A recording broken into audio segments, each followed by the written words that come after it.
High বন্ধুরা, তোমরা সবাই কেমন আছো? আশা করি ভালো আছো। আমরাও ভালো আছি। Welcome back to my channel Mishtu লাইফস্টাইলে তোমাদের সবাইকে অনেক স্বাগত।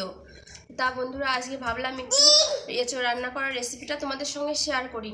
জানি সবাই এই রান্নাটা জানে, সবাই করে খায়, কিন্তু তবুও আমার মনে হলো তোমাদের সঙ্গে শেয়ার করলে আমার একটু ভালো লাগবে, ওই জন্যই রেসিপিটা তোমাদের সঙ্গে শেয়ার করব।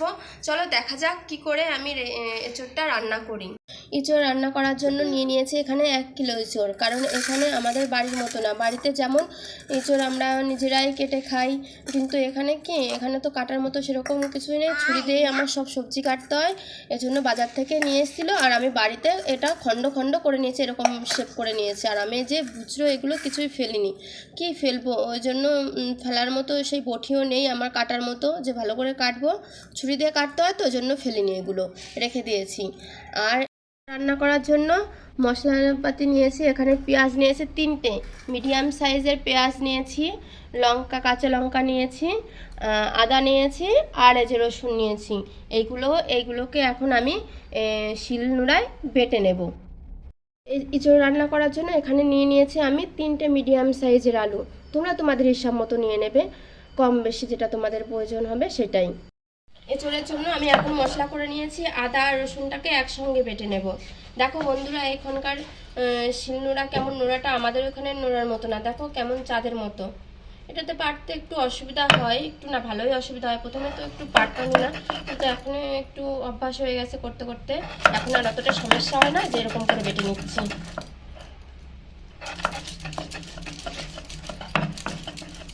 বন্ধুরা, গরমের জ্বালায় সবাই জ্বলে পুড়ে মরছে, আর বড় একটা জামা পরেছে, তার দিদির জামা পরেছে, ঘুরে বেড়াচ্ছে। মিষ্টু, তুমি একটু টেঙ্গে টেঙ্গে নাচ দেখিয়ে দিতে পারবা? ওঠো। টেঙ্গে টেঙ্গে রে টেঙ্গে টেঙ্গে টেঙ্গে টেঙ্গে টেঙ্গে। বাহ, তোমাদের কেমন লাগলো মিষ্টুর নাচটা কমেন্ট করে একটুখানি জানিয়ে দিও। এঁচোড়টা সিদ্ধ করার জন্য আমি এখন দিয়ে দেবো প্রেসার কুকারে, পুরো এঁচোড়টাই দিয়ে দেবো।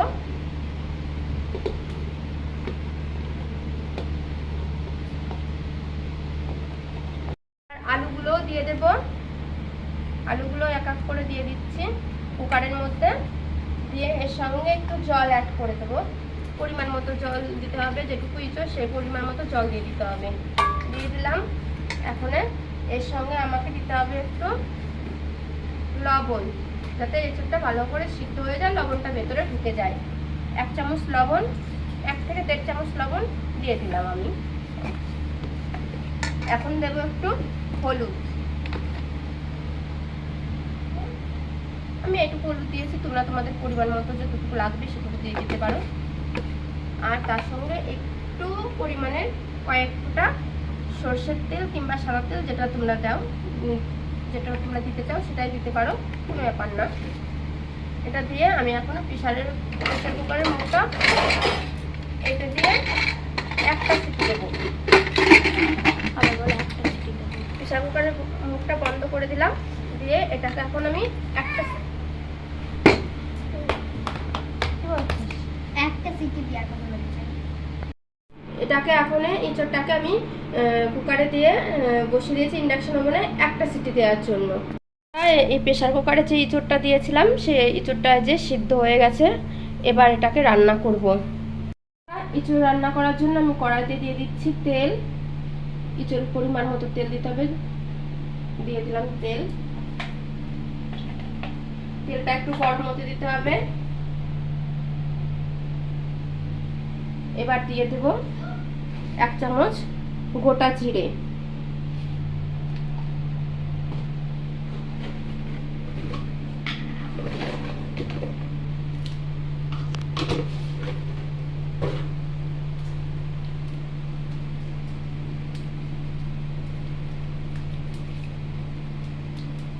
কিছু শুকনো লঙ্কা,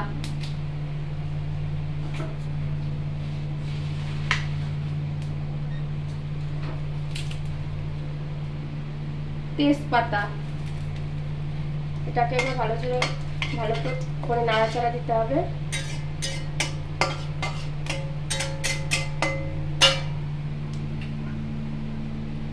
এর সঙ্গে এবার অ্যাড করে দেবো সেই পেঁয়াজ 3টে পেঁয়াজের অর্ধেকটা রেখে দিয়েছিলাম, আর অর্ধেকটা বাটা করেছিলাম। যে অর্ধেক পেঁয়াজ রেখে দিয়েছিলাম সেই অর্ধেক পেঁয়াজটা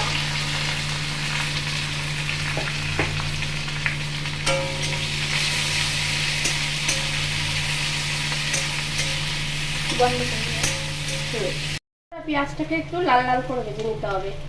হয়ে গেছে আমার পেঁয়াজটা, দেখো পুরো লাল লাল হয়ে গেছে। এবার এর সঙ্গে অ্যাড করে দিতে হবে মশলাটাকে। প্রথমে দিয়ে দেবো আদা রসুনের বাটা,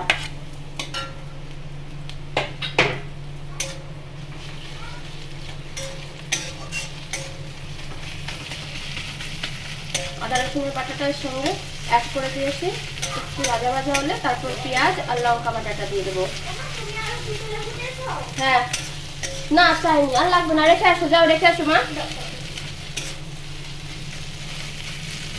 দিয়ে দিয়েছি। এবার এর সঙ্গে দিয়ে দেবো পেঁয়াজ আর সেই কাঁচা লঙ্কার বাটাটা ছিল যেটা, সেটা।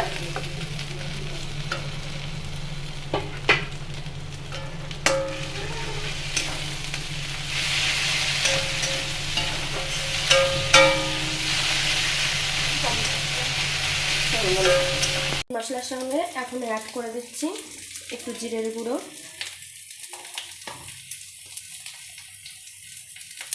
ধনের গুঁড়ো,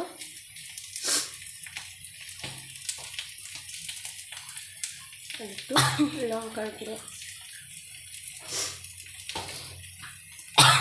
আর একটু গরম মশলা, আর তার সঙ্গে এই যে 2টো টমেটো আর কয়েকটা কাঁচা লঙ্কা চিনেছি সেটাই। এটা ভালো করে মশলার সঙ্গে মিশিয়ে নিতে হবে। মশলাটাকে আমি একটু জল দিয়ে ভালো করে কষিয়ে নিয়েছি। সব মশলা একসঙ্গে দিয়ে একটু জল দিয়ে ভালো করে মশলাটাকে কষিয়ে নিয়েছি, মশলা থেকে যতক্ষণ তেল না ছাড়ে। বন্ধুরা, মশলার থেকে তেল ছেড়ে দিয়েছে। এবার আমাকে দিতে হবে এঁচোড়টা, পুরো মশলার মধ্যে দিয়ে দিলাম। এবার কষিয়ে নিতে হবে মশলা দিয়ে ভালো করে। এঁচোড়টাকে নাড়াচাড়া দিতে হবে যাতে মশলাটা এঁচোড়ের সঙ্গে ভালো লেগে যায়।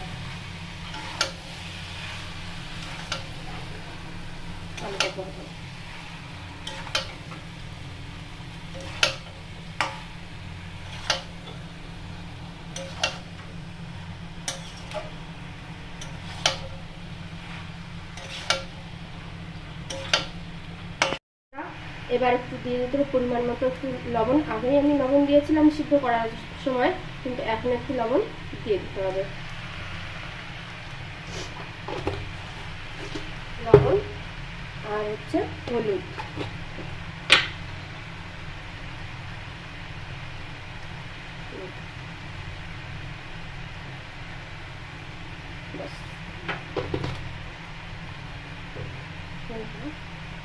একটু লবণ হলুদ দিয়ে দিয়েছি। এবার নাড়াচাড়া দিয়ে এঁচোড়ের সঙ্গে লবণ হলুদটাকে ভালো করে মিশিয়ে নিতে হবে। নাড়াচাড়া দিতে হবে একটু বেশি করে, কারণ যাতে তলায় মশলাটা না লেগে যায়, এঁচোড়টা না লেগে যায়, তাহলে পোড়া পোড়া গন্ধ লাগবে, ভালো লাগবে না খেতে। এখানে ভীষণ গরম পড়েছে, এখানে কি সব জায়গায় ভীষণ গরম পড়েছে, দিল্লিতে বেশি গরম। এজন্য আমরা এখনো বানিয়ে নেবো লেবু জল। তার জন্য নিয়েছি এখানে 2টো আর একটা লেবুর অর্ধেক।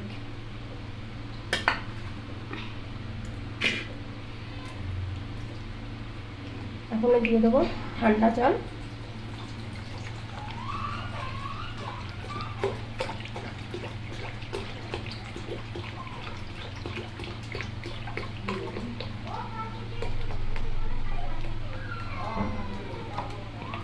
দিয়ে দিলাম জল।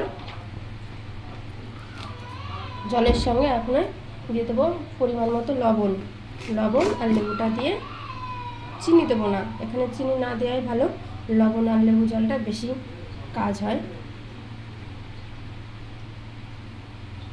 লবণ 2 চামচ দিয়ে দিয়েছি, আর এখানে লেবুর রসগুলো দিয়ে দেবো।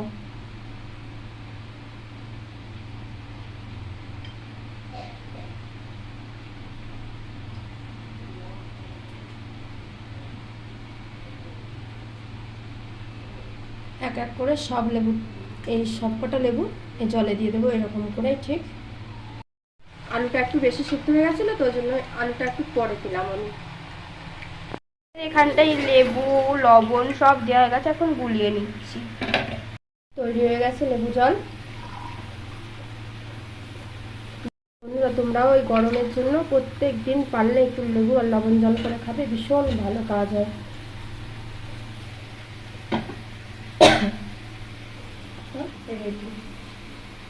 বেশি জল দেবো না, এখানে 1 বাটি জলই দেবো। আমি একটু কষা কষা করে রান্না করতে চাইছি, বেশি ঝোল দিতে চাইছি না। তোমরা তোমাদের ইচ্ছা মতো রান্না করবে, তোমাদের যেমন ভালো লাগে তেমন রান্না করবে। আমি এটুকু ঝোল দেবো ব্যাস। বন্ধুরা হয়ে গেছে আমার ইঁচড় রান্না কমপ্লিট। তা তোমাদের এই রান্নাটা কেমন লাগলো অবশ্যই ভিডিওতে কমেন্ট করে বলো, আর পাশে থাকো, আমাকে সাপোর্ট করো, আর চ্যানেলটা সাবস্ক্রাইব করে দিও। আর পাশে থাকার জন্য তোমাদের কাছে অনেক অনুরোধ রইল আমার। বন্ধুরা এবার বেবি টেস্ট করে দেখছে কেমন হয়েছে ইঁচড়টা। গরম।